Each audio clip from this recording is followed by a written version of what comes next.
നമസ്കാരം. Good morning. ഏതായാലും Brazil ആരാധകർക്ക് ഗുഡ് മോർണിംഗ് തന്നെ.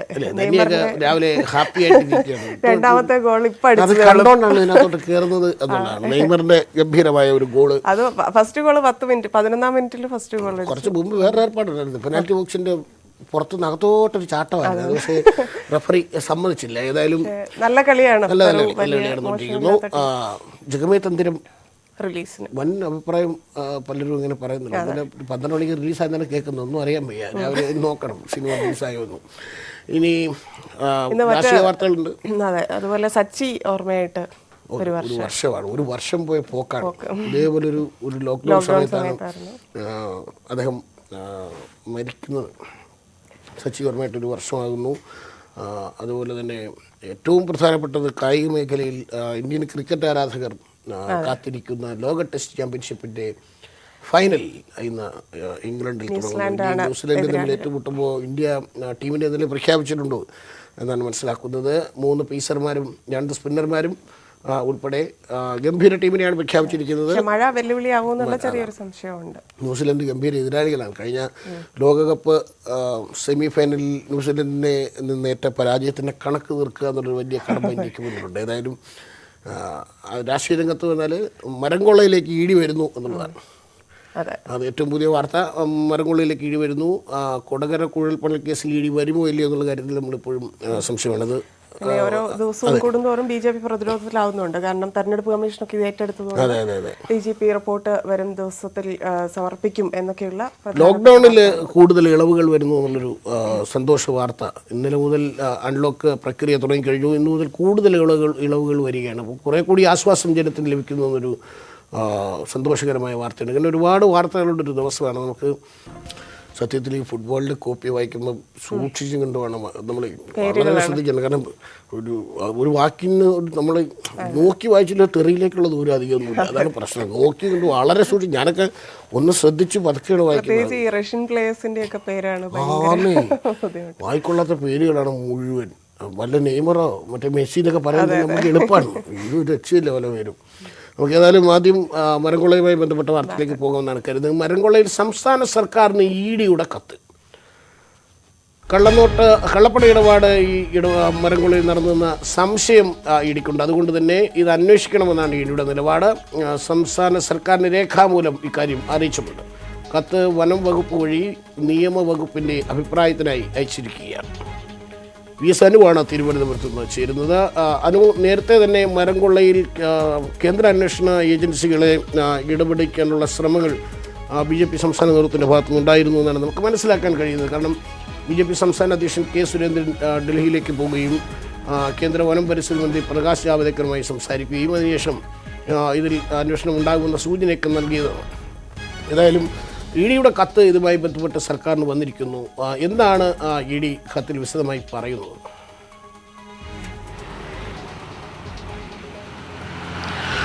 Good morning Lallu, Dhanya. ഏതായിരുന്നാലും വനം കൊള്ളയിൽ സംസ്ഥാനം ഇന്ന് ഏറ്റവും കൂടുതൽ ചർച്ച ചെയ്യുന്ന വനം കൊള്ളയിൽ എൻഫോഴ്സ്മെന്റ് ഡയറക്ടറേറ്റ് അന്വേഷണം ആരംഭിക്കുമെന്ന് നേരത്തെ തന്നെ വ്യക്തമാക്കിയിരുന്നതാണ്. ഇത് കാണിച്ചുകൊണ്ട് അവർ സംസ്ഥാന സർക്കാരിന് കത്ത് നൽകിയിരിക്കുന്നു. ആദ്യം അവർ കണ്ണൂർ CCF-നാണ് ഇത് സംബന്ധിച്ച് വിവരങ്ങൾ കൈമാറണമെന്നാവശ്യപ്പെട്ട് കത്ത് നൽകിയത്. അദ്ദേഹം ഇത് നൽകാൻ കഴിയില്ല, അത് സർക്കാരിനോട് നേരിട്ട് ചോദിക്കേണ്ട കാര്യമാണെന്ന് പറയുന്നു. അങ്ങനെയാണ് അവർ വനം സെക്രട്ടറിക്ക് കത്ത് അയച്ചിരിക്കുന്നത്. ആ കത്ത് ഇപ്പോൾ നിയമവകുപ്പിൻ്റെ പരിഗണനയിലാണ്. നിയമവകുപ്പിലേക്ക് ഈ കത്ത് ഫോർവേഡ് ചെയ്തിട്ടുണ്ട്. ഏതായിരുന്നാലും ഈ വിവരങ്ങൾ കൈമാറുക തന്നെ ചെയ്യും. പ്രത്യേകിച്ച് ഈ ഒരു സാഹചര്യത്തിൽ അത്തരമൊരു നീക്കത്തിൻ്റെ ഒരു സാധ്യതയെക്കുറിച്ചാണ് നിയമവകുപ്പ് പരിശോധിക്കുക. പക്ഷേ നേരത്തെ ലല്ലു സൂചിപ്പിച്ചതുപോലെ തന്നെ കേന്ദ്രമന്ത്രി V. മുരളീധരൻ അടക്കം ജാവദേക്കറിനെ കണ്ട് ഇക്കാര്യത്തിൽ ഒരു അന്വേഷണം വേണമെന്ന് ആവശ്യപ്പെട്ടിരുന്നു. അവിടെ ഏറ്റവും പ്രധാനപ്പെട്ട കാര്യം ഈ വനഭൂമിയിൽ നടന്ന ഒരു കൊള്ളയോ അല്ലെങ്കിൽ മാത്രമാണ് ഈ കേന്ദ്ര പരിസ്ഥിതി മന്ത്രാലയത്തിന് ഇടപെടാനാവുക. ഇത് പുറമ്പോക്ക് ഭൂമിയിൽ നടന്ന മരമുറി അടക്കമുണ്ട്. അതുകൊണ്ട് തന്നെ ഇക്കാര്യത്തിൽ വനം പരിസ്ഥിതി മന്ത്രാലയം ഒരു നേരിട്ടുള്ള അന്വേഷണത്തിലേക്ക് കടന്നേക്കില്ല എന്ന് പിന്നീട് അതിനുശേഷം മന്ത്രി AK. ശശീന്ദ്രൻ പ്രതികരിക്കുകയും ചെയ്തു. ഏതായിരുന്നാലും ഇപ്പോൾ എൻഫോഴ്സ്മെന്റ് ഡയറക്ടറേറ്റ് അവരുടെ നടപടികളുമായി മുന്നോട്ട് പോകുന്നു. അവർ രേഖാമൂലം ഇത് സംബന്ധിച്ച അന്വേഷണ റിപ്പോർട്ട് ആവശ്യപ്പെട്ടു. ഏറ്റവും പ്രധാനമായും ഈ മരം കൊള്ള വിവാദവുമായി ബന്ധപ്പെട്ട് ഉയർന്നു വരുന്ന പണമിടപാടുകൾ ഇതെല്ലാം തന്നെ കള്ളപ്പണ ഇടപാടാണ് എന്നുള്ള ഒരു സംശയമാണ് എൻഫോഴ്സ്മെന്റ് ഡയറക്ടറേറ്റിനുള്ളത്. അതിനെക്കുറിച്ച് അന്വേഷിക്കുന്നതിന് വേണ്ടിയിട്ടാണ് അവർ ഇപ്പോൾ റിപ്പോർട്ട് തേടിയിരിക്കുന്നത് സർക്കാരിനോട്. വളരെ പ്രധാനപ്പെട്ട വിവരമാണ് റിപ്പോർട്ട് ചെയ്യുന്നത്. കാരണം നേരത്തെ പറഞ്ഞ പോലെ വനം പരിസ്ഥിതി മന്ത്രാലയത്തിന് വിഷയം അന്വേഷിക്കുന്നതിന് പരിമിതിയുണ്ട്. കാരണം വനഭൂമിയിൽ നിന്നല്ല ഈ മരം പോയത് എന്നുള്ളൊരു വിഷയമുണ്ട്. അതുകൊണ്ട് ഒരു വശത്തോട്ട് ഇ ഡി വരട്ടെ എന്നുള്ളതാണ്. ഇ ഡി ഏതായാലും സംസ്ഥാന സർക്കാരിന് അല്ലെങ്കിൽ വനം വകുപ്പിന് നോട്ടീസ് അയച്ചിരിക്കുന്നു. അത് നിയമവകുപ്പിൻ്റെ പരിഗണനയിലേക്ക് വന്നിരിക്കുന്നു. മരം കൊള്ളയിൽ കള്ളപ്പണ ഇടപാട് നടന്നിട്ടുണ്ടോ എന്നുള്ള സംശയമാണ് ഇ ഡി ഉന്നയിക്കുന്നതെന്നാണ് തിരുവനന്തപുരത്ത് നിന്ന് അനു റിപ്പോർട്ട് ചെയ്യുന്നത്. അതുമായി ബന്ധപ്പെട്ട് അടുത്ത വാർത്തയിലേക്ക് പോകാമെന്നാണ് കരുതുന്നത്. മരംകൊള്ള വിവാദത്തിനിടെ CPM-ന്റെ സംസ്ഥാന സെക്രട്ടേറിയറ്റ് യോഗം ഇന്ന് ചേരും. വിവാദ ഉത്തരവിൽ സർക്കാരിനെതിരെ വ്യാപക വിമർശനം ഉണ്ടായതിനു ശേഷം ആദ്യമായിട്ടാണ് CPM യോഗം ചേരുന്നത്. CPI പ്രതിസ്ഥാനത്തുള്ള വിവാദത്തിൽ CPM ഔദ്യോഗിക നിലപാട് ഇതുവരെ പറഞ്ഞിട്ടില്ല. മരം മുറിക്കുന്നതിൽ കർഷകരെ സഹായിക്കുന്ന തരത്തിൽ പുതിയ ഉത്തരവ് ഉണ്ടാകുമെന്ന് മുഖ്യമന്ത്രി നേരത്തെ വ്യക്തമാക്കിയിരുന്നു. ഇത് സംബന്ധിച്ച പ്രാഥമിക ചർച്ചകൾ യോഗത്തിൽ ഉണ്ടായേക്കും. ബോർഡ് കോർപ്പറേഷൻ അധ്യക്ഷ സ്ഥാനങ്ങൾ സംബന്ധിച്ച ചർച്ചകളും നടന്നേക്കും. ഇനി അൺലോക്കുമായി ബന്ധപ്പെട്ട വാർത്തയിലേക്ക് പോയാൽ സംസ്ഥാനത്ത് നിന്ന് ഒറ്റയക്ക നമ്പറിൽ അവസാനിക്കുന്ന സ്വകാര്യ ബസ്സുകൾക്ക് മാത്രമാണ് സർവീസിന് അനുമതി. സമ്പൂർണ്ണ നിയന്ത്രണമുള്ള ശനി ഞായർ ദിവസങ്ങളിൽ സർവീസ് ഉണ്ടാകില്ല. എറണാകുളത്ത് ലോക്ക്ഡൌണിൽ പ്രത്യേക ഇളവുകൾ നൽകിയിട്ടുണ്ട്. ജില്ലയിലെ ബാർബർ ഷോപ്പുകൾ മാനദണ്ഡം പാലിച്ച് ഇന്ന് തുറക്കാം. സിജോ വി ജോണാണ് വിവരങ്ങളുമായി ചേരുന്നത്. Sijo, good morning. ഏതായാലും ബാർബർ ഷോപ്പ് തുറക്കാം എന്നുള്ളൊരു ആശ്വാസ വാർത്തയുണ്ട്. രാവിലെ മുടിവെട്ടാൻ കാത്തിരിക്കുകയാണോ?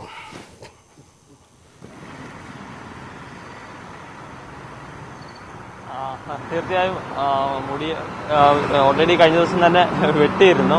എന്തായാലും നിരവധി ആളുകൾ ബാർബർ ഷോപ്പ് പോയി. ഇന്നലെ ബാറാണ് തുറന്നതെങ്കിൽ ഇന്ന് എറണാകുളത്ത് ബാർബർ ഷോപ്പ് തുറക്കാൻ പോവുകയാണ്. ആളുകളെല്ലാം നിരന്തരമായി ആവശ്യപ്പെട്ടിട്ടുണ്ടെന്നൊരു കാര്യമാണ്. ഇപ്പം ബാർബർ ഷോപ്പുകളൊക്കെ ഓപ്പൺ ചെയ്യാത്തൊരു സാഹചര്യത്തിൽ എറണാകുളം ജില്ലയിൽ നമ്മളും അല്ലെങ്കിൽ നമ്മളെപ്പോലെ പല ആളുകളും വീട്ടിൽ മറ്റുള്ള ആളുകളെ കൊണ്ടൊക്കെ മുടി വെട്ടിക്കൊണ്ടിരിക്കുകയാണ് സാഹചര്യം ഉണ്ടായിരുന്നത്. അപ്പോൾ വെട്ടിയൊക്കെ വരുമ്പോൾ അതിൻ്റെ ഒരു ഷേപ്പൊക്കെ പലരും നമ്മളോട് പലപ്പോഴും പറഞ്ഞിട്ടുണ്ട്. എന്തായാലും അത്തരം ഒരു പ്രശ്നങ്ങൾക്ക് എന്തായാലും ഇന്ന് മുതൽ ജില്ലയിൽ പരിഹാരമാകുകയാണ്.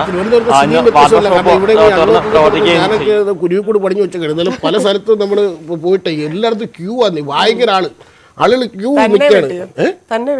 അല്ല, ഞാൻ ഇങ്ങനെ അഡ്ജസ്റ്റ് ചെയ്ത് വെച്ചേക്കണത് വെള്ളമൊക്കെ അടിച്ച് ഇങ്ങനെ നിർത്തിയേക്കണം. അതല്ലാതെ ഇത് ഇവിടെ വരെ എത്തി.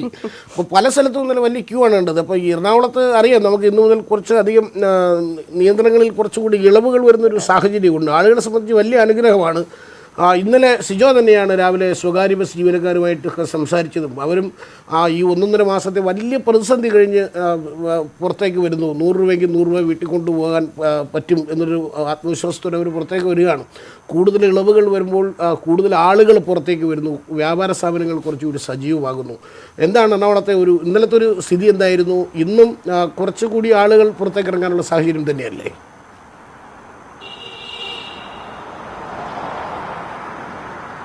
തീർച്ചയായും ഒരു 2-3 ദിവസത്തിനുള്ളിൽ ഇന്നലെ ശരാശരി ആളുകൾ പുറത്തോട്ട് ഇറങ്ങുന്നുണ്ടായിരുന്നു. എന്തായാലും ഏറെ ആശ്വാസകരമായ കാര്യം എന്ന് പറയുന്നത് ഈ ആളുകൾ പുറത്തോട്ട് ഇറങ്ങുന്നുണ്ടെങ്കിലും വലിയ രീതിയിൽ അങ്ങനെ ആദ്യഘട്ടത്തിൽ പോലെ കൂട്ടം കൂടി നിൽക്കുന്ന ഒരു സാഹചര്യമില്ല. അവർ സ്വകാര്യ വാഹനങ്ങളിൽ വരിക, അതിനുശേഷം ഓഫീസുകളിലോട്ട് പോകുന്ന ആളുകളാണെങ്കിൽ അങ്ങനെ പോവുക, അല്ലെങ്കിൽ ജോലിക്ക് വരുന്ന മറ്റ് ആളുകൾ അങ്ങനെ കടന്നു പോവുക എന്നുള്ളതാണ്. എന്തായാലും ഈ ടാക്സി അനുമതി നൽകിയിരുന്നു. ഇന്നലെ ഓട്ടോ അതോടൊപ്പം തന്നെ മറ്റ് കാറ് ടാക്സികൾ അനുമതി നൽകിയതിനു ശേഷം അത് സാവധാനം എണ്ണം കൂടി വരുന്നുണ്ട്. ഇന്നലെ കുറച്ച് ഓട്ടോ സർവീസുകളുണ്ടായിരുന്നു. ഇന്ന് അത് വീണ്ടും കൂടും എന്നാണ് ഒരു കണക്കുകൂട്ടുള്ളത്. എന്തായാലും ആളുകൾ വരുന്നതനുസരിച്ച് കൂടും. പക്ഷേ ഈ ഏറ്റവും പ്രധാനപ്പെട്ട കാര്യം എന്ന് പറയുന്നത് ഈ സ്വകാര്യ ബസ്സുകൾക്ക് കൊണ്ടുവന്നിരിക്കുന്ന ഒരു നിയന്ത്രണമാണ്. ഒറ്റ ഇരട്ട അക്ക നമ്പർ സംവിധാനത്തിലേക്ക് സർവീസ് നടത്താൻ വേണ്ടി പറയുകയാണ്. ഇന്ന് ഒറ്റ അക്ക നമ്പറാണ് സർവീസ് നടത്തുന്നത്. അതിൽ തന്നെ അത് എത്രത്തോളം പ്രായോഗികമാണെന്നുള്ള കാര്യമാണ്. നമുക്ക് സംസാരിക്കുമ്പോൾ തന്നെ ഉടമകളോട് സംസാരിക്കുമ്പോൾ ഒരു കാര്യം പറയുന്നുണ്ട്. അതായത് പല മേഖലകളിൽ ഇപ്പോൾ എറണാകുളം എടുക്കുകയാണെങ്കിൽ കടമുക്കുടി അതോടൊപ്പം തന്നെ തുതിയൂര് പ്രദേശങ്ങളിൽ ഇവിടെ 1-2 ബസ്സുകൾ മാത്രം സർവീസ് നടത്തുന്ന ഒരു മേഖലയാണ്. ആ മേഖലകളിലേക്ക് ഒറ്റ അക്ക നമ്പർ ഇന്ന് സർവീസ് നടത്താൻ പറയുകയാണെങ്കിൽ ആ ഒരു സ്ഥലത്ത് ഇരട്ട അക്ക നമ്പറുള്ള ഒരു ബസ് ഉള്ളതാണെങ്കിൽ അവരെങ്ങനെ ഈ നഗരത്തിലേക്ക് എത്തും, അല്ലെങ്കിൽ അവരെത്തും എന്നുള്ളൊരു സംശയമുണ്ട്. അതുകൊണ്ട് ഇത്തരം ഏരിയകളിൽ അതിൽ ബസ് റൂട്ടുകൾ വളരെ കുറവുള്ള സ്ഥലങ്ങളിൽ ഇത്തരത്തിൽ ഇളവുകൾ നൽകുക എന്നൊരാവശ്യമാണ് ഈ ബസ് ഉടമകളും അതോടൊപ്പം തന്നെ ജീവനക്കാരും പറയുന്നത്. മാത്രമല്ല മറ്റൊരു കാര്യം, ഇത്തരത്തിൽ നിയന്ത്രണങ്ങൾ വരുമ്പോൾ ഇപ്പോൾ കുറേ ബസ്സുകൾ ഓടുന്നു എന്നുള്ളത് കൊണ്ട് ആളുകൾക്ക് കൃത്യമായ സാമൂഹിക അകലം പാലിച്ച് യാത്ര ചെയ്യുന്നതിന്റെ സൗകര്യമുണ്ട്. പക്ഷേ ബസ്സുകളുടെ എണ്ണം കുറയുമ്പോൾ ഇത്തരത്തിൽ ആളുകളുടെ എണ്ണം കൂടും. അത് സാമൂഹിക അകലം പാലിക്കാൻ പറ്റാത്ത രീതിയിലേക്ക് മാറുകയും ചെയ്യുന്നുണ്ട്. മാത്രമല്ല, എന്തുകൊണ്ടാണ് സ്വകാര്യ ബസ്സുകൾക്ക് മാത്രമായി ഇത്തരത്തിലുള്ള നിയന്ത്രണം വരുന്നത്? KSRTCക്ക് ഇത്തരത്തിൽ നിയന്ത്രണങ്ങൾ ഇല്ല. KSRTC പതിവ് പോലെ സർവീസ് നടത്തുന്നുണ്ട്. അവർക്ക് ഒറ്റ ഇരട്ടക്ക നമ്പർ ബാധകമല്ല എന്നുള്ള കാര്യമാണ് പറയുകയും ചെയ്യുന്നത്. എന്തായാലും ജീവനക്കാർ നമ്മൾ പറഞ്ഞ പോലെ ഇന്നലെ നമ്മൾ അവർ പറഞ്ഞപ്പോൾ 100 രൂപയെങ്കിൽ 100 രൂപ അത്രയെങ്കിലും കിട്ടട്ടെ എന്നുള്ള ഒരു സാഹചര്യത്തിലാണ് അവർ നമ്മളോട് സംസാരിക്കുകയും ചെയ്തത്. ഇന്നലെയൊക്കെ നേരത്തെകളിലൊക്കെ അത്യാവശ്യം തന്നെ ബസ്സുകൾ കാര്യമായി ഉണ്ടായിരുന്നു. ഇന്ന് വളരെ ചുരുക്കം ബസ്സുകൾ മാത്രമാണ്. അതായത് പെരുമ്പാവൂരിൽ നിന്ന് വരുന്ന ബസ്സാണ്, ദീർഘദൂര സർവീസുകളാണ്. ഈ ഷട്ടിൽ സർവീസുകൾ എന്ന് പറയുന്നത് വളരെ എണ്ണം കുറവ് തന്നെയാണ്. നമുക്ക് അവരുടെ പ്രതികരണം കിട്ടുമോ എന്നും ചോദിച്ചു നോക്കാം. ചേട്ടാ, ഒരു നിമിഷം. ഇപ്പം ജില്ലയിൽ നിയന്ത്രണങ്ങൾ കൊണ്ടുവന്നിരിക്കുകയാണല്ലോ, ബസ് സർവീസിൽ നിയന്ത്രണങ്ങൾ കൊണ്ടുവന്നിരിക്കുകയാണല്ലോ. ഒറ്റ ഇരുട്ടാക്ക നമ്പറാണ്. അതിനൊക്കെ എങ്ങനെയാണ് ഒന്നും അറിയാൻ പാടില്ല. അദ്ദേഹത്തോട് അത് അറിയില്ല എന്നാണ് പറയുന്നത്. ഒരുപക്ഷെ അറിയില്ലാതെ ആയിരിക്കില്ല, ചിലപ്പോൾ പ്രതികരിക്കാൻ ബുദ്ധിമുട്ടുള്ളത് കൊണ്ടായിരിക്കാം എന്നുള്ളത്. നമ്മൾ ഫെഡറേഷൻ്റെ ആളുകളോടൊക്കെ സംസാരിക്കുമ്പോൾ അവർ പറയുന്നത് ഇത്തരം അപ്രായോഗികമായ നിർദ്ദേശങ്ങൾ ഒഴിവാക്കണം, പൂർണ്ണമായും സർവീസ് നടത്തുന്നതിനുള്ള അനുമതി നൽകണം എന്നുള്ള കാര്യമാണ് പറയുന്നത്. എന്തായാലും എറണാകുളം ജില്ലയിലെ മറ്റു അവസ്ഥകളെ കുറിച്ച് പറയുകയാണെങ്കിൽ പൊതുവെ ഒരു 2-3 ദിവസത്തിനുള്ളിൽ തന്നെ ഈ വലിയ തിരക്കുകളിലേക്ക് നീങ്ങുമെന്നാണ് പ്രതീക്ഷിക്കപ്പെടുന്നത്. മാർക്കറ്റുകളിലൊക്കെ നമ്മൾ ഇന്നലെ എത്തിയ സമയത്ത് അത്ര തിരക്കുകൾ തുടങ്ങിയിട്ടില്ല. ഈ ബസ്സുകൾ സർവീസുകളൊക്കെ പൂർണ്ണമായ രീതിയിൽ ആരംഭിക്കാത്തത് കൊണ്ട് മാർക്കറ്റുകളിലേക്കൊന്നും ആളുകൾ എത്തിയിട്ടില്ല. അതോ ഈ കടകളൊക്കെ ആണെങ്കിലും ആളുകളോട് നമ്മൾ സംസാരിക്കുന്ന സമയത്തൊക്കെ അവർ പറഞ്ഞിരുന്നത് ഈ കടകൾ ആളുകൾ പൂർണ്ണമായി ഇറങ്ങട്ടെ, അതിനുശേഷം മാത്രം ഈ കടകൾ ഓപ്പൺ ചെയ്ത് വെക്കാം എന്ന് മാത്രമാണ് അവർ പറയുന്നത്. എന്തായാലും ഒരു 2-3 ദിവസം കൂടി എറണാകുളം അതിന്റെ ഒരു അൺലോക്ക് പൂർണ്ണമായും അല്ലെങ്കിൽ ആളുകൾ ഇറങ്ങുന്ന ഒരു അവസ്ഥയിലേക്ക് എത്തും. എങ്കിൽ ശേഷം കൊച്ചിയിൽ നിന്ന് വിവരങ്ങൾ നൽകിയത് കുറച്ച് കൂടി നിയന്ത്രണങ്ങളിൽ കുറച്ചുകൂടി ഇളവുകൾ. കഴിഞ്ഞ ദിവസം ഈ ബസ്, എൻ്റെ ഒരു സുഹൃത്താണ് ബസ്സുണ്ട്, അപ്പം അവർ പറയുന്ന പ്രതിസന്ധി തീരില്ല. കാരണം ഈ കോവിഡ് കാലത്ത് ഉണ്ടായ മറ്റൊരു മാറ്റം എന്ന് പറഞ്ഞാൽ എല്ലാ വീട്ടിലും ഒരു വണ്ടി എന്ന തരത്തിലേക്ക് മാറിയിട്ടുണ്ട്. ഒന്നത് പിന്നെ സമയം കിട്ടി ഡ്രൈവിംഗ് പഠിച്ചു, അതിന്റെ മെയിൻ്റനൻസ് വലിയ വിഷയമാണ്. ഇവര് ബസ് ഒതുക്കിയിട്ടപ്പോൾ ഉള്ള ഡീസൽ വില അല്ല ഇപ്പോൾ അല്ല, അത് ഈ ഓട്ടോ ടാക്സിയിലൊക്കെ ആൾക്കാർക്ക് കയറാനും വലിയ പ്രതിസന്ധിയാണ്. അതുപോലെ തന്നെ ഇപ്പൊ എന്തായാലും ആ ചേട്ടനൊന്നും അറിഞ്ഞൂടെന്ന് പറയുന്നെങ്കിലും അത് പക്ഷേ ഞാൻ നമ്പർ ശ്രദ്ധിച്ചപ്പോൾ ഒറ്റയക്കത്തിൽ അവസാനിക്കുന്ന നന്നായി, അല്ലെങ്കിൽ ഇന്നിപ്പോൾ അതിനൊരു ഭാഗത്താണ്. ഏതായാലും ഈ നമ്മൾ പറഞ്ഞു വന്ന വാർത്ത തന്നെയാണ് ഇനി അല്ലേ നമുക്ക് പ്രേക്ഷകരുമായി പങ്കുവയ്ക്കാനുള്ളത്. അൺലോക്കിന്റെ ഭാഗമായി ഇളവുകൾ ലഭിച്ചിട്ടും സംസ്ഥാനത്ത് സർവീസ് നടത്തിയത് 10% സ്വകാര്യ ബസ്സുകൾ മാത്രമാണ്. കൂടിയ ഡീസൽ വിലയും മറ്റ് സാമ്പത്തിക പ്രശ്നങ്ങളും കാരണം കൂടുതൽ ബസ്സുകൾ സർവീസ് അവസാനിപ്പിക്കുകയാണ്. റോഡ് നികുതി അടക്കം ഒഴിവാക്കിയിട്ടില്ലെങ്കിൽ ബസ്സുകൾ ഇറക്കാനാകില്ലെന്നാണ് ഉടമകൾ പറയുന്നത്. സത്യം പറഞ്ഞാൽ നമുക്കൊരു ആനുകൂല്യം കിട്ടിയിട്ടില്ല. ഞങ്ങൾക്ക് പറഞ്ഞാൽ ഈ ടാക്സിന്റെ ഒഴിവുകളൊക്കെ പറഞ്ഞിട്ടുണ്ടെങ്കിൽ പക്ഷെ നമുക്ക് ജീവിക്കാനായിട്ട് ഒരു 10 രൂപ ഞങ്ങൾക്ക് ഉണ്ടായിരുന്നില്ല. വീട്ടിൽ തന്നെ ഇരുന്ന് ഈ റേഷൻ കിട്ടുന്ന സാധനങ്ങൾ മേടിച്ച് കഴിച്ചല്ലാണ്ട് ഒരു ഇറങ്ങിയ ദിവസം ആദ്യ ദിവസം തന്നെ ഇറങ്ങാൻ കാരണം എന്ന് പറഞ്ഞാൽ 100 രൂപയെങ്കിലും 100 രൂപ കിട്ടട്ടെ എന്ന് ഓർത്തിട്ടാണ് ഞങ്ങൾ ഇറങ്ങിയേക്കണേ. അറിയില്ല, വൈകുന്നേരം വരെ ആൾക്കാരും പൊതുവേ ഇല്ല, ഭയങ്കര കഷ്ടപ്പാടായിരുന്നു. ലോക്ക്ഡൌണിന് ശേഷം പൊതുഗതാഗതത്തിന് അനുമതി ലഭിച്ചപ്പോൾ സംസ്ഥാനത്തെ ഒട്ടുമിക്ക റൂട്ടുകളിലും ഇതായിരുന്നു അവസ്ഥ. 10% ബസ്സുകൾ മാത്രമാണ് സർവീസ് നടത്തിയത്. ഓടിയവർക്കൊന്നും ഡീസൽ കാശിന്റെ പകുതി പോലും കിട്ടിയില്ല. ഈ വിലയ്ക്ക് ഡീസൽ അടിച്ച് ബസ് ഓടിക്കാനാവില്ലെന്ന് ഉടമകൾ പറയുന്നു. ഈ ഡീസലിന് വമ്പിച്ച ഈ വില വർധനയുള്ള ഈ സാഹചര്യത്തിൽ ബസ്സുകൾ സർവീസ് നടത്തുക വളരെ ബുദ്ധിമുട്ടാണ്. കാരണം 1 ലിറ്റർ ഡീസലിന് 94 രൂപയോളം എത്തി. ഞങ്ങൾക്ക് 72 രൂപ 1 ലിറ്ററിന് വിലയുള്ള സമയത്താണ് ബസ് ചാർജ് കയറ്റി തന്നത്. അത് കഴിഞ്ഞ് ഏകദേശം 22 രൂപയോളം ബസ് ചാർജിന് ഈ ഡീസലിന് വില വർദ്ധിപ്പിച്ചു. അപ്പോൾ ഈ സാഹചര്യത്തിൽ ഒരു നിലയ്ക്കും ഇത് സർവീസ് നടത്താൻ സാധ്യമല്ല. ആദ്യത്തെ ലോക്ക്ഡൌൺ കഴിഞ്ഞപ്പോൾ തന്നെ സംസ്ഥാനത്തെ 40% ബസ്സുകൾ G-ഫോം നൽകി സർവീസ് അവസാനിപ്പിച്ചിരുന്നു. രണ്ടാം ലോക്ക്ഡൌണിന് ശേഷം ബാക്കിയുള്ള ബസ്സുകളിൽ ഭൂരിഭാഗവും സമാനമായ പ്രതിസന്ധി നേരിടുന്നു. 3 മാസത്തെ റോഡ് നികുതി ഒഴിവാക്കണമെന്ന് സർക്കാരിനോട് ആവശ്യപ്പെട്ടിട്ടും തീരുമാനമായിട്ടില്ല. കഴിഞ്ഞ ലോക്ക്ഡൌണിൽ നികുതി ഇളവ് നൽകിയിരുന്നു. 2022 വരെയുള്ള എല്ലാ ടാക്സുകളും ഒഴിവാക്കി തരണം. കാരണം 1.5 വർഷത്തോളമായി നിർത്തിയിട്ടിരിക്കുകയാണ്. മറ്റൊന്ന്, ഒരു ബസ്സിൻ്റെ കാലാവധി ഏകദേശം 20 വർഷത്തോളമാണ്. 15 വർഷം മുതൽ 20 വർഷം വരെയാണ്. ആ 15 വർഷം മുതൽ 20 വർഷം വരെയുള്ള ഈ കാലയളവിനുള്ളിൽ 1.5 വർഷത്തോളമായി ഞങ്ങൾ സർവീസ് നിർത്തിവെച്ചിരിക്കുകയാണ് ഇന്ത്യയിലുടനീളം. അപ്പോൾ അതിൻ്റെ ഭാഗമായി ഈ കാലാവധി ഞങ്ങൾക്ക് നീട്ടിത്തരണം. അത് വലിയൊരു സാങ്കേതിക പ്രശ്നമാണ്. മേഖലയിലെ പ്രതിസന്ധി കാരണം പല തൊഴിലാളികളും മറ്റു ജോലികൾ അന്വേഷിച്ചു തുടങ്ങി. സ്വകാര്യ ബസ് സർവീസുകൾ ഇല്ലാതാവുന്നത് സാധാരണക്കാരെയും ബാധിക്കുന്നുണ്ട്. ന്യൂസ് 18 കോഴിക്കോട്. ഞാൻ ഇതിനകത്ത് കിടന്ന ഒരു പ്രശ്നം തന്നെ, സ്വാഭാവികമായും ഇപ്പോൾ auto charge, taxi charge, bus charge ഇതെല്ലാം വർദ്ധിപ്പിക്കേണ്ട ഒരു സാഹചര്യത്തിൽ കുറ്റം പറഞ്ഞിട്ട് കാര്യമില്ല. കാരണം ഈ പറയുന്ന 72 രൂപയിൽ നിന്ന് 72 രൂപയുള്ളപ്പോഴാണ് ഏറ്റവും അവസാനം ഒരു ബസ് ചാർജ് കൂട്ടിയത്. അത് 94 രൂപയിലേക്കാണ്. ഈ ചാർജ് വർദ്ധിപ്പിക്കാൻ തീരുമാനിച്ചിട്ട് ഇത് കൊടുക്കാൻ ആളുകളെ പൈസ വേണ്ട എന്നുള്ളതാണ് വേണ്ടത്. അതൊരു വലിയ പ്രശ്നമാണ്. നമ്മൾ ഉദ്ദേശിക്കുന്നതിനേക്കാളുമൊക്കെ വലിയ പ്രതിസന്ധിയാണ്. നമ്മൾ അൺലോക്കിലേക്ക് കടന്നു, ആളുകൾ പ്രതീക്ഷയോടെ പുറത്തേക്ക് ഇറങ്ങുന്നു, അവരവരുടെ ദൈനംദിന ജീവിതത്തിന് വേണ്ടിയുള്ള പരക്കം പാച്ചിലാണ്. പക്ഷേ ഇനി ഒരു ഈ ബസ് ചാർജ് വർധനവും ഒരു ഓട്ടോ ചാർജ് വർധനവും കൂടെ ഒക്കെ താഴെ നമ്മുടെ ആളുകൾക്ക് പറ്റുമോ എന്നുള്ളൊരു ചോദ്യമുണ്ട്. മറ്റൊരു കാര്യം നേരത്തെ പറഞ്ഞത് എനിക്ക് മനസ്സിലാവാത്തൊരു കാര്യം, ട്രാൻസ്പോർട്ട് KSRTC എല്ലാം ഓടുന്നുണ്ട്.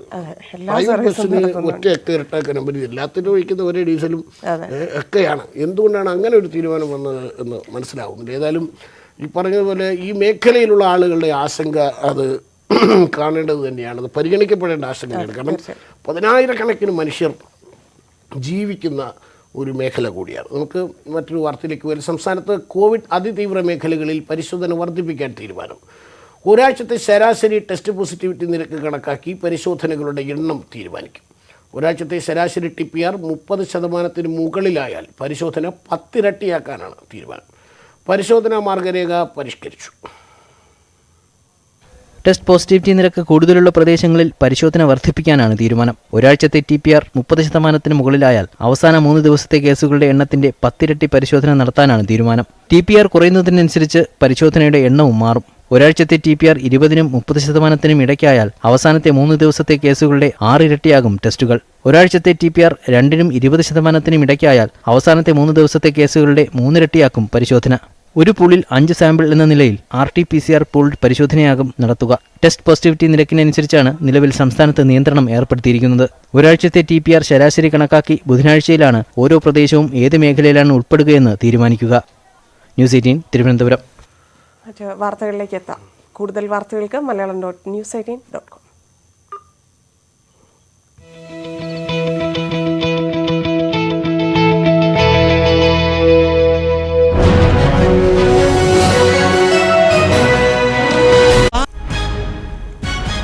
അനുവാണ് വിവരങ്ങളുമായി ചേരുന്നത്. അനു, ഇന്നലെയാണ് K. സുരേന്ദ്രനെതിരെ കൽപ്പറ്റ കോടതിയുടെ നിർദ്ദേശപ്രകാരം പോലീസ് കേസെടുത്തത്. അതിനു മുൻപ് മഞ്ചേശ്വരം കേസുമായി ബന്ധപ്പെട്ടും K. സുരേന്ദ്രനെതിരെ ആരോപണങ്ങളുണ്ട്. ഇതിനെ കോടതിയിൽ ചോദ്യം ചെയ്യാൻ BJP തീരുമാനിക്കുന്നു എന്ന് പറയുമ്പോൾ എന്താണ് BJPയുടെ ഭാവി പരിപാടികൾ? ലലു, കൊടകര കുഴപ്പട കേസ് ഉൾപ്പെടെയുള്ള അന്വേഷണവുമായി ആദ്യഘട്ടത്തിൽ സഹകരിക്കും എന്നുള്ളതായിരുന്നു BJP നേതാക്കൾ വ്യക്തമാക്കിയത്. പക്ഷെ പിന്നീട് ഏറ്റവും അവസാനം ചേർന്ന കോർ കമ്മിറ്റിയിൽ ഇതിനെതിരെ ഒരു നിസ്സഹകരണം, അതായത് സംസ്ഥാന സർക്കാരിന്റെ അന്വേഷണവുമായി സഹകരിക്കേണ്ടതില്ല എന്ന ഒരു നിലപാടിലേക്ക് BJP മാറുന്നു. കേസിൽ തന്നെ ഇക്കാര്യം വ്യക്തമാക്കുകയും ചെയ്തു. സംസ്ഥാന സർക്കാർ ഇക്കാര്യത്തിൽ ഒരു ഇരട്ടടിക്കുന്നു എന്നുള്ളതാണ് BJP നേതാക്കളുടെ പ്രധാനപ്പെട്ട ആരോപണം. ഇപ്പോൾ അവർ കോടതിയിലേക്ക് പോകാൻ വേണ്ടി തീരുമാനിക്കുന്നത് ഈ കേസുമായി ബന്ധപ്പെട്ട സർക്കാരിന്റെ ഇരട്ടത്താപ്പ് ചൂണ്ടിക്കാട്ടിയാണ്. അതായത് ഇപ്പോൾ ഈ CK ജാനുവിന് പണം നൽകി എന്ന ആരോപണത്തിൽ CK ജാനുവിനെതിരെ കേസെടുക്കുന്നു. പക്ഷേ വാങ്ങിയ സംഭവത്തിൽ CK ജാനുവിനെതിരെ കേസെടുക്കുന്നു. അതേസമയം മഞ്ചേശ്വരത്ത് പണം വാങ്ങി എന്ന് പറയുന്ന സുന്ദരയ്ക്കെതിരെ കേസെടുക്കുന്നില്ല. ഇതൊക്കെ ഒരു ഇരട്ടത്തപ്പാണ്. ഇത് BJP ലക്ഷ്യം വെച്ചുള്ള രാഷ്ട്രീയ നീക്കത്തിന്റെ ഭാഗമാണ് എന്നുള്ള ഒരു ആരോപണമാണ് കേസെടുക്കണമെന്നാണ് BJPയുടെ ആവശ്യം.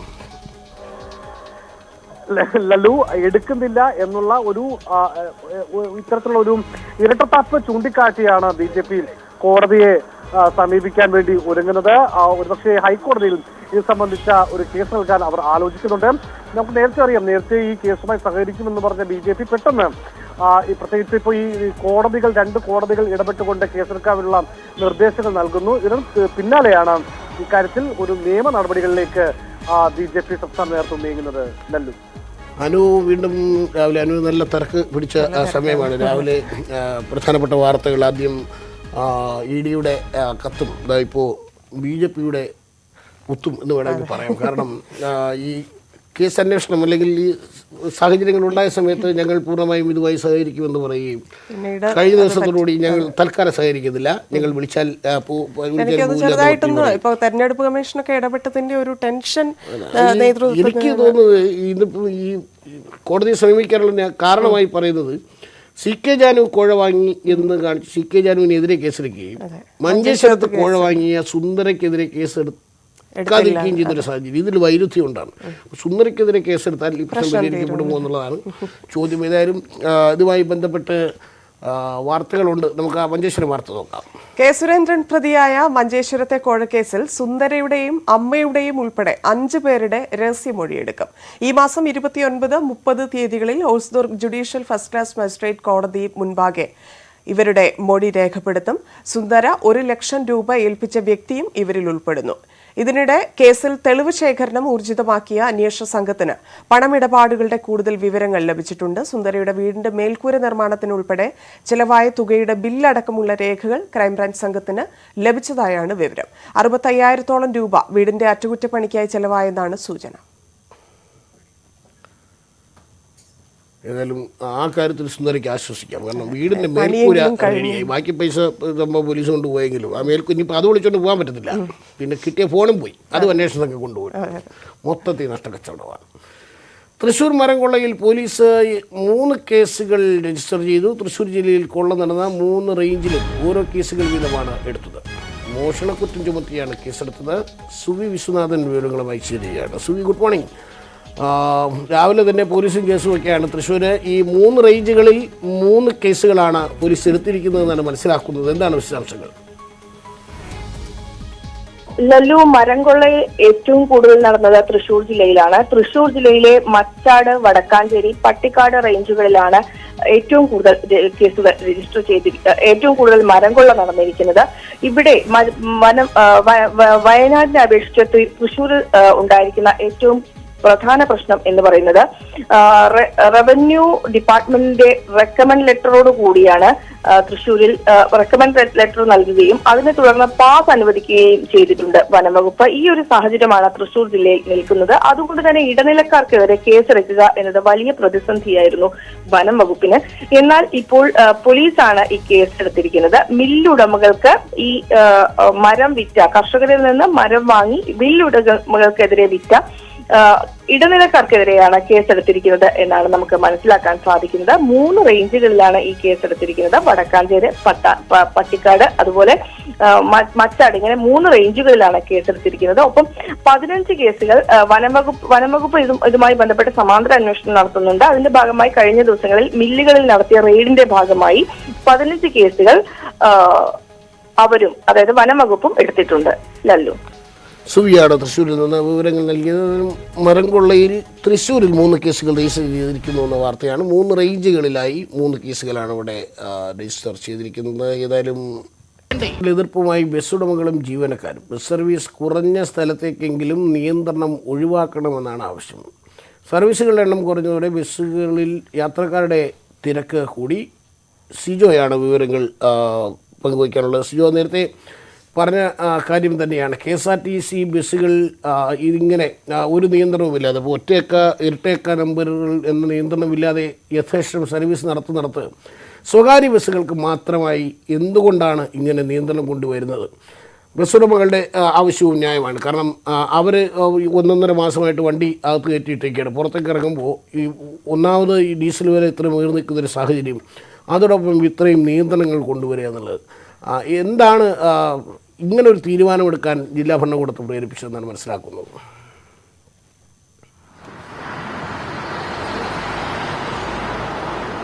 തിരക്ക് കുറയ്ക്കുക എന്ന ഉദ്ദേശത്തോടു കൂടിയാണ് സംസ്ഥാന വ്യാപകമായിട്ട് ഒറ്റ ഇരട്ട ബസ്സുകൾ സർവീസ് നടത്താൻ തീരുമാനിച്ചിരിക്കുന്നത്. ഇന്ന് ഒറ്റ അക്ക നമ്പറുകളിൽ അവസാനിക്കുന്ന ബസ്സുകളാണെങ്കിൽ നാളെ ഇരട്ട അക്ക നമ്പറാണ്. അങ്ങനെ 3 ദിവസം, അതായത് സർവീസ് നടത്തുന്നതിൽ ആഴ്ചയിൽ 2 ദിവസം സർവീസ് ഇല്ലാത്തത് കൊണ്ട് 3 ദിവസമാണ് നിലവിൽ സർവീസ് നടത്താവുന്നത്. എന്തായാലും സർക്കാർ കാര്യം പറഞ്ഞിരിക്കുന്നത് ആളുകളുടെ എണ്ണം കുറയ്ക്കുക, ആളുകൾ പുറത്തേക്ക് ഇറങ്ങുന്നത് കുറയ്ക്കുക എന്ന നിലയിലാണ് എന്നുള്ളതാണ്. പക്ഷേ ഇതിൻ്റെ പ്രായോഗികത നമുക്കും മനസ്സിലാവുന്നില്ല. കാരണം ഈ ജീവനക്കാരും അതോടൊപ്പം തന്നെ ഉടമകളും പറയുന്നതിന് വളരെ കാര്യമുണ്ടെന്ന് പറയേണ്ടി വരും. കാരണം ഇന്നലെയൊക്കെ ബസ്സുകൾ ഏകദേശം എറണാകുളം ജില്ലയിലാണെങ്കിൽ 70 ബസ്സുകളാണ് നിരത്തിലുണ്ടായിരുന്നത്. ഇന്ന് അതിൽ എണ്ണം വളരെയധികം കുറഞ്ഞിട്ടുണ്ട്. നമ്മൾ രാവിലെ പകർത്തിയ ദൃശ്യങ്ങളൊക്കെ പകർത്തുന്ന സമയത്താണെങ്കിലും ഒത്തിരി നേരം ഈ ബസ്സുകൾ പല ആളുകളും ഇവിടെ കാത്തു നിൽക്കുന്ന അവസ്ഥ ഉണ്ടാകുന്നു. ബസ്സുകൾ വരുമ്പോൾ ആളുകൾ കൂട്ടത്തോടെ കയറുകയും ചെയ്യുകയാണ്. അതായത് ബസ്സുകളിലെ ആളുകളുടെ എണ്ണം ഇപ്പോൾ കൂടിയിരിക്കുകയാണ്. സീറ്റിംഗ് കപ്പാസിറ്റി എന്ന് മാത്രമല്ല, നിന്ന് തന്നെ യാത്രക്കാർ പോകേണ്ട ഒരു സാഹചര്യത്തിലേക്ക് വന്നിരിക്കുകയാണ്. ജീവനക്കാർ അതോടൊപ്പം തന്നെ ഉടമകളും പറയുന്നത് ചില സ്ഥലങ്ങളിൽ, പ്രത്യേകിച്ച് എറണാകുളം ജില്ലയിലാണെങ്കിൽ കടമ്പക്കുടി, തുരിയൂർ പ്രദേശങ്ങളിലൊക്കെ ഒരു സർവീസോ അല്ലെങ്കിൽ 2 ബസ്സുകളോ മാത്രമാണ് സർവീസ് നടത്തുന്നത്. ഇപ്പോൾ ഒരു ബസ് മാത്രം പോകുന്ന ഒരു സ്ഥലമാണെങ്കിൽ അവിടെ ഇരട്ട അക്ക നമ്പറുള്ള ബസ്സാണെങ്കിൽ ഇന്ന് അവിടുന്ന് ബസ് പോരുന്നില്ല. എങ്ങനെയാണ് ഇവിടെയുള്ള ആളുകൾക്ക് നഗരത്തിലേക്ക് എത്താൻ പറ്റുന്നത്?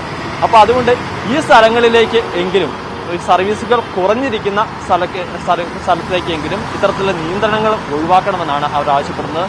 സ്വാഭാവികമായി അവരുടെ ആവശ്യം ന്യായമെന്ന് തന്നെ പറയേണ്ടി വരും. കാരണം മാസങ്ങളായി തന്നെ ഇവർ സർവീസ് നടത്താതെ ബുദ്ധിമുട്ടിക്കൊണ്ടിരിക്കുന്ന ആളുകളാണ്. തികച്ചും ഈ സാമൂഹ്യ അവലോക പാലിച്ച് സർവീസ് നടത്തുമെന്ന് ഇവർ ആഗ്രഹിക്കുമ്പോൾ പോലും അതിന് പോലും സാധിക്കാത്തൊരവസ്ഥയിലേക്കാണ് ഇപ്പോൾ കാര്യങ്ങൾ പോകുന്നത്. മാത്രമല്ല ഈ നിയന്ത്രണങ്ങൾ കൂടുതൽ ആശങ്ക ഉണ്ടാക്കുന്നു, പ്രശ്നങ്ങൾ ഉണ്ടാക്കുന്നു, തിരക്ക് കൂടുന്ന ഒരവസ്ഥയിലേക്കാണ് പോകുന്നത്. പിന്നെ എന്തുകൊണ്ടാണ് സ്വകാര്യ ബസ്സുകൾക്ക് മാത്രമായി ഇത്തരത്തിലുള്ള നിയന്ത്രണം വന്നതെന്ന് സർക്കാർ അല്ലെങ്കിൽ ഗതാഗത വകുപ്പ് മന്ത്രി വ്യക്തമാക്കുന്നില്ല. KSRTC പതിവ് പോലെ സർവീസ് നടത്തുന്നുണ്ട്. ഒരുപക്ഷെ KSRTC സർവീസുകളുടെ എണ്ണം കുറവാണ്, അതുകൊണ്ടാവാം ഒരുപക്ഷെ അത്തരത്തിൽ നിയന്ത്രണങ്ങൾ വേണ്ട. KSRTC ഓരോ സ്ഥലങ്ങളിലേക്കും എത്രത്തോളം ആളുകൾ ഉണ്ട് എന്ന് നോക്കിയാണ് ഇത്തരത്തിൽ ഷെഡ്യൂൾ ഫിക്സ് ചെയ്യുന്നത്. സർക്കാരിന് അത്തരത്തിലൊരു നിയന്ത്രണങ്ങൾ അല്ലെങ്കിൽ സിജോയാണ് കൊച്ചിയിൽ നിന്ന് വിവരങ്ങൾ നൽകിയത്. നമ്മൾ നേരത്തെ പറഞ്ഞ കാര്യം തന്നെയാണ്. KSRTC സർവീസ് നടത്തുന്നു, സ്വകാര്യ ബസ്സുകൾ ഒറ്റയക്ക ഇരട്ടയക്ക നമ്പർ എന്നുള്ള ആ ഒരു നിയന്ത്രണം പാലിച്ച് സർവീസ് നടത്തും. ഈ പറഞ്ഞ പോലെ സിജോ പറഞ്ഞ ഒരു കാര്യം വളരെ പ്രസക്തമാണ്. കാരണം ബസ് സർവീസ് കുറഞ്ഞ സ്ഥലങ്ങളിലേക്ക് ആളുകൾ ചിലപ്പോൾ 1 മണിക്കൂറൊക്കെ കാത്തിരിക്കുമ്പോഴായിരിക്കും ബസ് വരുന്നത്. ഈ ബസ് വരുമ്പോൾ ജനവലാണ് ഓടിയാനത്ത് കയറുന്നത്. കാരണം പിന്നെ ഒരു ബസ് വരണമെങ്കിൽ പിന്നെ സമയം എടുക്കും. ആ സ്ഥലങ്ങളിലേക്ക് അത്യാവശ്യം സർവീസുകൾ അനുവദിക്കുക എന്നുള്ളതാണ്. ഏതായാലും ഞാൻ പറഞ്ഞതിൽ ചെറിയ മിസ്റ്റേക്ക് ഉണ്ട്. ജില്ലാ ഭരണകൂടമല്ല, സംസ്ഥാനം മൊത്തമുള്ള തീരുമാനവും. ചില തീരുമാനങ്ങൾ വല്ലാത്തതാണ്, പറയാതിരിക്കാൻ പറ്റുന്നില്ല. അടുത്തത് സംസ്ഥാനത്ത് എഴുന്നേറ്റ് നിന്ന് വായിക്കേണ്ട വാർത്തയാണ്. സത്യം പറഞ്ഞാൽ ഇരുന്ന് തന്നെ വായിക്കാം. സംസ്ഥാനത്ത് പെട്രോൾ വില 100ലേക്ക് അടുക്കുന്നു എന്ന വിവരം. ഇന്ന് 27 പൈസയാണ് കൂടിയത്. തിരുവനന്തപുരത്ത് ഇതോടെ 98 രൂപ 97 പൈസയായി പെട്രോൾ. ഡീസലിന് 30 പൈസയാണ് ഇന്ന് വർദ്ധിപ്പിച്ചത്. തിരുവനന്തപുരത്ത് ഡീസലിന് 94 രൂപ 23 പൈസയായി കൂടിയിട്ടുണ്ട്. കൊച്ചിയിൽ പെട്രോളിന് 97 രൂപ 15 പൈസയും ഡീസലിന് 92 രൂപ 52 പൈസയുമാണ്. കഴിഞ്ഞ 53 ദിവസത്തിനിടെ 26 തവണയും ഈ മാസം 10 തവണയുമാണ് വില വർദ്ധിപ്പിച്ചത്. സത്യം പറഞ്ഞ ഒരു പെട്രോൾ ചലഞ്ചൊക്കെ തുടങ്ങാവുന്നതാണ്. നമ്മൾ ഈ വാക്സിൻ ചലഞ്ച് എന്നൊക്കെ പറയുന്നത്. എത്ര പേര് അടിക്കുന്നു എന്നുള്ളതാണ്. ഇപ്പം ലോക്ക്ഡൌൺ ആയതുകൊണ്ട് ഇത്രയും ദിവസം ഇവരാരും ഇത് അറിഞ്ഞില്ലെന്നുള്ളതാണ്. ഇപ്പം നമ്മൾ ഡെയിലി വരുന്നുണ്ട്, അതുകൊണ്ട് നമുക്ക് അതൊന്നും ഞെട്ടലില്ല. 1.5 മാസമായിട്ട് വീട്ടിലിരിക്കുന്ന ആളുകൾക്ക് വണ്ടി തള്ളി പെട്രോൾ പമ്പ് എന്നിട്ട് 100 രൂപയുടെ എണ്ണ എന്ന് പറയുമ്പോൾ ഇതിങ്ങനെ എടുത്തിട്ട് ഇങ്ങനെ കാണിക്കുന്നത് ചില്ലറമാക്കി മേടിക്കേണ്ട അങ്ങനെ ഒരുപാട് ഗുണങ്ങളുണ്ട്. ഞാൻ കഴിഞ്ഞ ദിവസം ഗോപി വീട്ടിരുന്നപ്പോൾ ഞാൻ പറഞ്ഞു, 1 ലിറ്റർ എണ്ണ മേടിച്ച് വണ്ടിയുടെ മുകളിലോട്ട് ഒഴിച്ചാൽ കത്തിക്കണം, തീർന്നു. എത്ര ആലോചിച്ചിട്ട് 27 പൈസ 26 പൈസയുടെ കണക്ക് മനസ്സിലാവുന്നില്ല. ചെറിയ വിലയാണ്. പക്ഷെ ഇന്നിപ്പം 98 രൂപ 99 പൈസയാണ്. അത് 99 രൂപയായി. ഇനിയിപ്പം നാളെയും കൂടെ ഒരു 30 പൈസ ഇല്ലെങ്കിൽ 75 പൈസ കൂട്ടിയാൽ 100 രൂപ. 100 രൂപ എന്ന് പറഞ്ഞാൽ ഒന്ന് ആലോചിച്ച് നോക്കണം, എന്തെന്നാണ് ആളുകൾ ഇങ്ങനെ ജീവിക്കും. ഇന്നലെയല്ലേ ഈ ചങ്ങായിമാർ മറ്റേ എണ്ണ കമ്പനി പ്രതിനിധികളെയും ആരെയൊക്കെ വിളിച്ച് കാര്യം ചെയ്യും, ഇങ്ങനെയാണ് വില കൂടി. കൊള്ളാം, എനിക്ക് ഒന്നിനെ വിളിച്ച് കൺഗ്രാലേഷൻസ്, നല്ല കാര്യം, കൂട്ടു എന്ന് ഇനി പറഞ്ഞിട്ടുണ്ടാവും. ഏതായാലും നമുക്ക് വേണ്ടിയാണല്ലോ എന്ന് ആലോചിക്കുമ്പോഴാണെല്ലാം. നമുക്കിനി അടുത്ത രാഷ്ട്രീയ വാർത്തയിലേക്ക് പോവാം. ഹൈക്കമാൻഡിനെ അനുനയ ചർച്ചയ്ക്കായി രമേശ് ചെന്നിത്തല ഡൽഹിയിലാണ്. രാഹുൽ ഗാന്ധി രമേശ് ചെന്നിത്തലയുമായി ഇന്ന് കൂടിക്കാഴ്ച നടത്തും. രമേശ് ചെന്നിത്തലയെ ദേശീയ നേതൃത്വത്തിലേക്ക് കൊണ്ടുവരുന്നതും ചർച്ചയാകും. പ്രതിപക്ഷ നേതൃസ്ഥാനത്ത് നിന്ന് മാറ്റിയതിൽ അസ്വസ്ഥനാണ് രമേശ് ചെന്നിത്തല. നേതൃസ്ഥാനത്ത് നിന്ന് മാറ്റുന്നത് മുൻകൂട്ടി അറിയിക്കാത്തതിലുള്ള അതൃപ്തി രമേശ് ചെന്നിത്തല ഹൈക്കമാൻഡിനെ കത്തിലൂടെ അറിയിച്ചിരുന്നു. നേതാക്കൾക്കിടയിലെ ഏകോപനമില്ലായ്മ പരിഹരിക്കുക എന്ന ലക്ഷ്യത്തോടെയാണ് രമേശ് ചെന്നിത്തലയെ ഡൽഹിക്ക് വിളിപ്പിച്ചത്. സോണിയ രമേശുമായി ഫോണിൽ സംസാരിച്ചിരുന്നുവെങ്കിലും രാഹുൽ ഗാന്ധി ആശയവിനിമയത്തിന് തയ്യാറായിരുന്നില്ല. KPCC അധ്യക്ഷനായി K സുധാകരൻ ചുമതലയേറ്റ ചടങ്ങിലും ചെന്നിത്തല അതൃപ്തി മറച്ചുവെച്ചില്ല.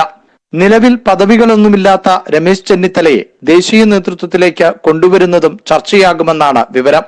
പ്രവർത്തക സമിതിയിൽ ഉൾപ്പെടുത്തുന്നതും ജനറൽ സെക്രട്ടറി പദം നൽകുന്നതുമടക്കം ചർച്ചകളിലുണ്ട്. നിയമസഭാ തെരഞ്ഞെടുപ്പ് അടുത്തെത്തി നിൽക്കുന്ന സംസ്ഥാനങ്ങളുടെ ചുമതലയും നൽകിയേക്കാം. ഏതു ചുമതലയും ഏറ്റെടുക്കുമെന്ന് രമേശ് ചെന്നിത്തല വ്യക്തമാക്കിയിട്ടുണ്ട്. KP Abhilash, News 18, Delhi.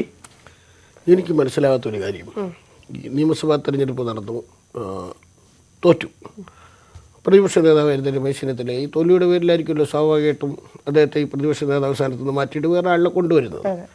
ഈ പുള്ളിയെ ഡൽഹി കൊണ്ടുപോയിട്ട് ദേശീയ നേതൃത്വത്തിലേക്ക് കൊണ്ടുവരാൻ തീരുമാനിക്കുമെന്നാണ് എനിക്ക് മനസ്സിലാവുന്നില്ല. എന്താണ് ഇതിൻ്റെ ഏർപ്പാടെന്ന്. തിരിച്ചു വരാൻ കൂടുതൽ വാർത്തകളും വിശദാംശങ്ങളും ഉണ്ട്.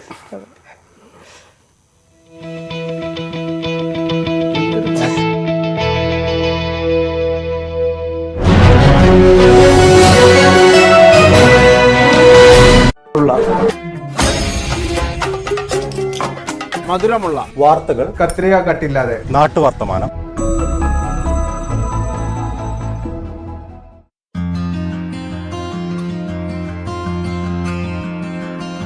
ഹായ് ഫ്രണ്ട്സ്, വീക്കെൻഡൊക്കെ അല്ലേ? അപ്പോൾ എൻ്റെ വീട്ടിലെ സാധനങ്ങളും തീർന്നിരിക്കുകയാണ്. ഞാനും ഷോപ്പിങ്ങിന് ഇറങ്ങിയതാണ്. അപ്പോൾ നിങ്ങളും ലോക്ക്ഡൗൺ കാലത്ത് ഷോപ്പിങ്ങിന് ഇറങ്ങുന്നുണ്ടാവും. അപ്പോൾ ഏറ്റവും കൂടുതൽ ശ്രദ്ധിക്കേണ്ട കാര്യം എന്ന് പറഞ്ഞാൽ ആവശ്യ സാധനങ്ങൾ മാത്രം വാങ്ങിക്കുക. 1-2 ആഴ്ചയ്ക്ക് ഒരു ലിസ്റ്റായിട്ട് തന്നെ നമ്മൾ സാധനങ്ങൾ വാങ്ങിക്കാൻ പോവുക. ഏറ്റവും ഇമ്പോർട്ടൻ്റ് ആയിട്ട് സാധനങ്ങൾ വാങ്ങിക്കാൻ പോകുമ്പോൾ മാസ്ക് ധരിക്കുക.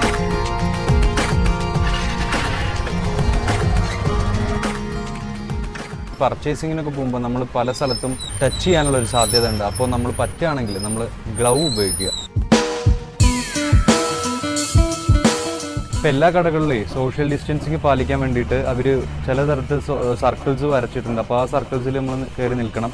നമ്മളും ക്യൂ നിൽക്കുമ്പോൾ ആ 2 മീറ്റർ ഡിസ്റ്റൻസ് പാലിക്കുക. ഇപ്പോൾ പല കടകളിലും ഈ ഫ്രണ്ടിൽ ഇങ്ങനെ ദാരുണ സംഭവത്തെക്കുറിച്ചുള്ള വിശദാംശങ്ങളിലേക്കാണ് നമ്മളിനി പോകുന്നത്. പെരിന്തൽമണ്ണ ഏലംകുളത്ത് കൊല്ലപ്പെട്ട ദൃശ്യയെ പ്രതി വിനീഷ് കുത്തിയത് 22 തവണ. മുറിവുകളും ആന്തരിക രക്തസ്രാവവുമാണ് മരണകാരണമെന്നാണ് പോസ്റ്റ്മോർട്ടം റിപ്പോർട്ട്. പ്രതി വിനീഷിനെ ഇന്ന് തെളിവെടുപ്പിന് കൊണ്ടുപോകും. ദൃശ്യയുടെ സംസ്കാരം ഇന്നലെ രാത്രി വീട്ടുവളപ്പിൽ നടന്നു. അതിക്രൂരമായാണ് ദൃശ്യ കൊല്ലപ്പെട്ടതെന്നാണ് പോസ്റ്റ്മോർട്ടം റിപ്പോർട്ട്. 22 കുത്തുകളാണ് ശരീരത്തിൽ. ഉറങ്ങിക്കിടക്കുമ്പോഴായിരുന്നു ആക്രമണം. നെഞ്ചിൽ 4ഉം വയറ്റിൽ 3 കുത്തുകളേറ്റു. കൈകളിലും ശരീരത്തിന്റെ വിവിധ ഭാഗങ്ങളിലും മുറിവുകളുണ്ട്. ആന്തരിക രക്തസ്രാവമാണ് മരണകാരണം. വണ്ണം കുറഞ്ഞ നീളമുള്ള കത്തിയാണ് പ്രതി ഉപയോഗിച്ചത്. മഞ്ചേരിയിൽ നിന്നും ബൈക്കുകളിൽ ലിഫ്റ്റ് ചോദിച്ചും നടന്നുമാണ് പ്രതി പെരിന്തൽമണ്ണ എത്തിയത്. ബാലചന്ദ്രന്റെ കടയോട് ചേർന്നുള്ള മാലിന്യങ്ങൾക്ക് തീ കൊളുത്തി കടയിലേക്ക് വിടർത്തി. തുടർന്ന് 15 കിലോമീറ്ററോളം നടന്നാണ് ദൃശ്യയുടെ വീടിനടുത്തെത്തിയത്. വീടിന് സമീപം പുലരും വരെ ഒളിച്ചിരുന്നു. ബാലചന്ദ്രനും സമീപത്ത് താമസിക്കുന്ന സഹോദരങ്ങളും അവിടെയില്ലെന്ന് ഉറപ്പുവരുത്തി വീട്ടിൽ കയറി ദൃശ്യയുടെ മുറിയിൽ കടന്നു ചെന്ന് കുത്തിക്കൊല്ലുകയായിരുന്നു. കുളിക്കുകയായിരുന്ന അമ്മ നിലവിളി കേട്ട് നോക്കുമ്പോൾ കണ്ടത് ചോരയിൽ കുളിച്ചു വീഴുന്ന ദൃശ്യയെയും ദേവിശ്രീയെയും. പ്രതിക്ക് മറ്റ് ക്രിമിനൽ ചരിത്രമില്ലെന്നാണ് പോലീസിന്റെ പ്രാഥമിക അന്വേഷണത്തിൽ അറിയുന്നത്. മഞ്ചേരി, പെരിന്തൽമണ്ണ എന്നിവിടങ്ങളിലായിട്ടാണ് വിനീഷ് താമസിച്ചിരുന്നത്. വളക്കച്ചവടമായിരുന്നു മാതാപിതാക്കളുടെ തൊഴിൽ. അച്ഛൻ വർഷങ്ങൾക്ക് മുൻപ് മറ്റൊരു വിവാഹം കഴിച്ച് മണ്ണാർക്കാട്ടേക്ക് മാറി.